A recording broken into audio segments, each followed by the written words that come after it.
We've been doing this for probably 15, 16 years. I mean, this is very organized compared to what was going on with Cricket Theater at the time. We were all young and just, we were going out still, but getting this thing done. This year, I really am just directing. I mean, these guys are handling it all. I mean, Susie's back in the back with the sound. Jessica's the producer. They hired a production assistant this year. We've got professional lighting from DC and Baltimore, a woman who's been doing it for 30 years.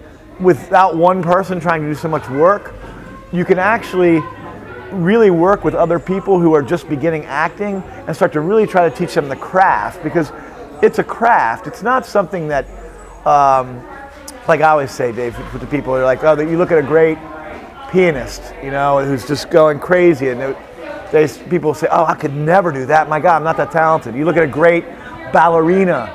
Oh, I could never be able to do that. I'm not that talented. You look at a great actor, and everybody says, oh, I think I can do that. And some people can, but they learn through a craft. Christmas is a fun time to be doing a play, because Christmas Carol certainly has been around for 100 years. This play's been around for almost 70 years.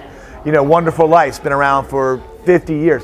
These are classic stories that have really great messages and ones that need to be heard by people again.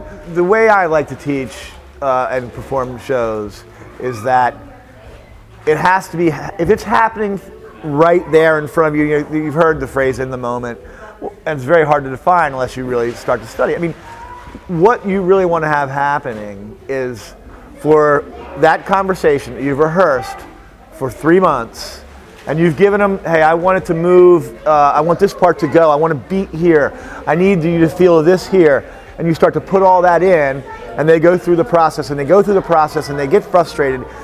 Now this week, I just want them to have a conversation using those beats, using the rhythms, using the emotions that we talked about, and really have a conversation with you. And that's the way you keep it real. People think, oh, well, you got to have everything planned out. That's not the way Broadway works. I mean, they know what they're doing, but when they're talking, they're living in that moment. They're really having that conversation. Right now, I'm really doing a lot of just finishing touches, like everything from making sure where they're positioned to making sure that there are Christmas lights on the unicycle when it drives by. So there's a lot of little small things that we're putting on just to bring the feeling of Christmas. Well, I think that the message of the play is really about faith, and it's about faith in humanity and faith in something bigger. It's in an age where we are in a commercial age. That's what Valentine's Davies was saying. You got to remember, this is post-World War II, post-Depression, and he was trying to send a message about having faith, and Santa Claus is a great way to do it.